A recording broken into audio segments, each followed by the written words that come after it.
Welcome to another episode of Remembering Books from the Saegertown Area Library. Today I'm going to read a classic from our young adult section called The Outsiders. And what a better way to do that than right here by a classic.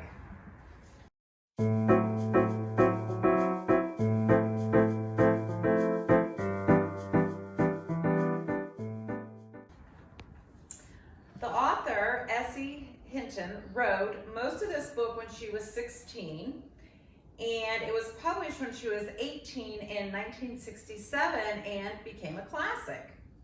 This is a story about the conflict between two rival gangs divided by their social economic status.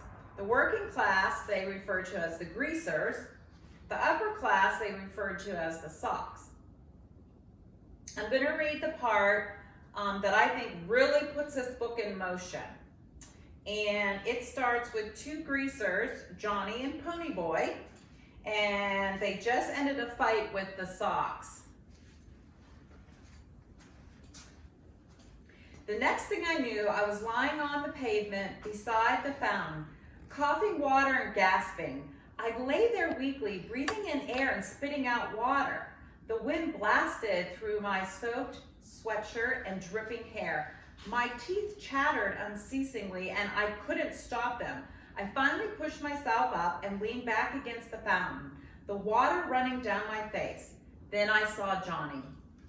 He was sitting next to me, one elbow on his knee and staring straight ahead. He was a strange greenish white and his eyes were huger than I'd ever seen them.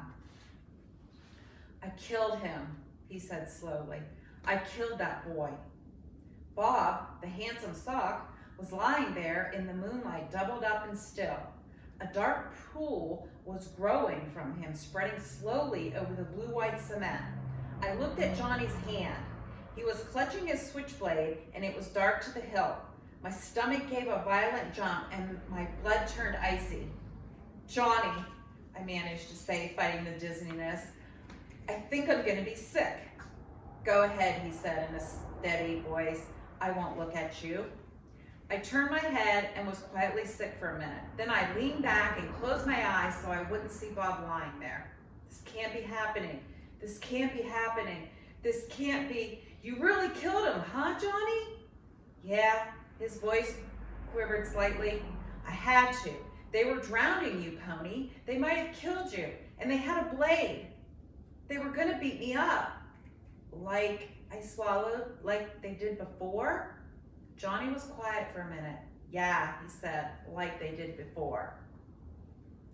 Johnny told me what had happened. They ran when I stabbed him. They all ran.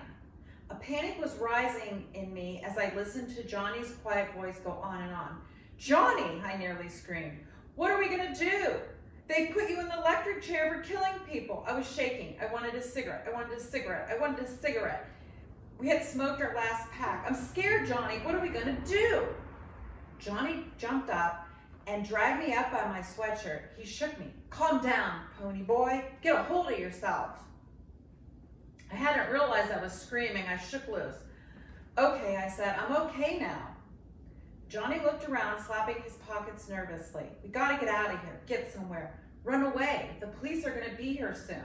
I was trembling, and it wasn't all from cold, but Johnny, except for the fact that his hands were twitching, looked as cool as Daryl ever had. We'll need money, and maybe a gun, and a plan. Money?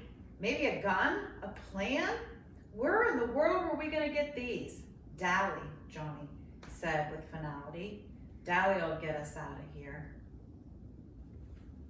I hope you enjoyed listening to that, and I've encouraged you to add The Outsiders to your reading list, along with many other classics. For example, The Catcher in the Rye, The Adventures of Huckleberry Finn, Treasure Island, The Scarlet Letter. So many good classic books out there just waiting to be read or reread. So stay safe. Hope to see you soon, and we'll see you. Bye-bye.